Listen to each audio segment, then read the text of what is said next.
So in my last video I went over which Nightlords I had the most trouble with, and now I'm going over which Nightlords I had the most fun with. Easily the worst Nightlord is Maris, the Elden Beast clone. As a melee enjoyer, running after this boss is like chasing a butterfly, but I'm confined to a wheelchair and my hands were just cut off. This boss just doesn't stay still at all during the fight, and when it does, it's during the sleep, I don't even know, attack, so you need to rush towards it and stagger it or you'll die, which isn't exactly fun either. At least I can say it looks cool, but the fight itself combined with the music could probably cure my insomnia if I ever played this game in bed.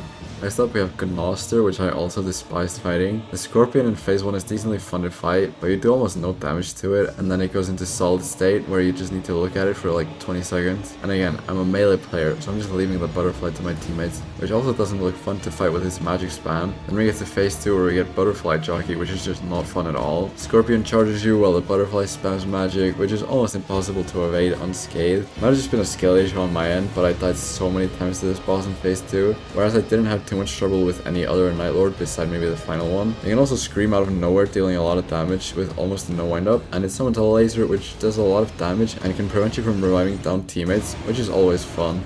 Now we're past the only Nightlords I'd consider bad and onto the mediocre ones, starting with Gladius, who is just a very alright boss, but I think the concept of him is better than the execution, because I feel like when he splits up, you never get each person fighting one dog, and they always just stack up on someone. His chain attack is pretty fun to dodge, and the fire bark is whatever. I just feel like this boss is very bare bones, but I guess that's fine for what the boss is supposed to be as the introductory boss. Caligo, while not being a bad boss by any means, it's just a little disappointing as the only Dragon Nightlord we have. Since we did get Bale just over a year ago, Caligo can be fast sometimes, and that's when he's at his most fun, but he just doesn't utilize his speed enough and instead just stumbles around for most of the fight, not really doing anything. He does get a little better in phase 2, but it's not too much of an improvement in my humble opinion. His Ice Cube Gatling gun isn't all that fun to dodge since you're really just rolling and praying, but he's far from the worst dragon fight I've seen.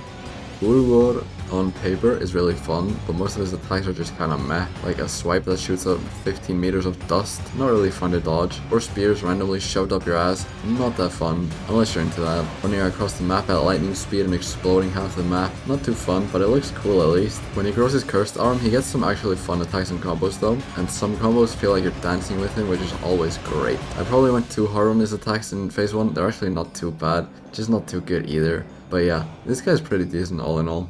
Adele is the type of boss that I just really enjoy for some reason. He kinda reminds me of Ludwig with a hint of Horaloo. His first phase is pretty chill, but also really fun since I like dodging his attacks, especially the grab, but actually getting grabbed isn't very fun. But when you get to the second phase, that's when shit hits the fan, with him making a gravitational field of pure damage and exploding fissures, but they're both cinematic and fun to dodge, so I absolutely love this phase. Besides maybe the frame drops, I expect this will be an unpopular opinion, but I really enjoy this guy.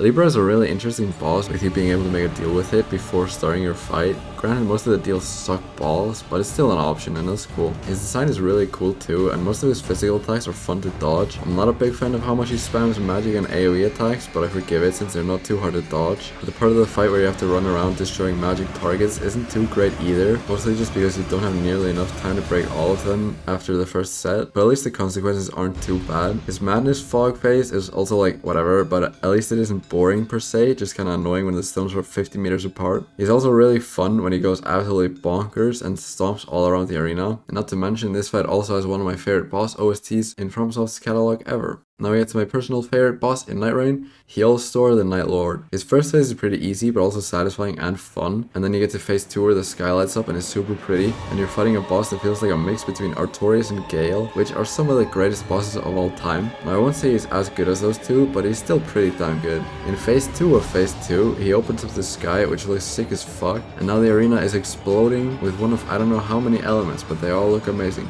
Almost all of his attacks are really fun to avoid in these phases, and when you finally get him down, it's an amazing feeling. Alright, thanks for watching. If you enjoyed, like and subscribe, please, thank you. Next week I upload Sekiro Full Game, and then Sekiro Bosses Ranked Difficulty, and then Elden Ring, and it's gonna be fun. So yeah, see ya.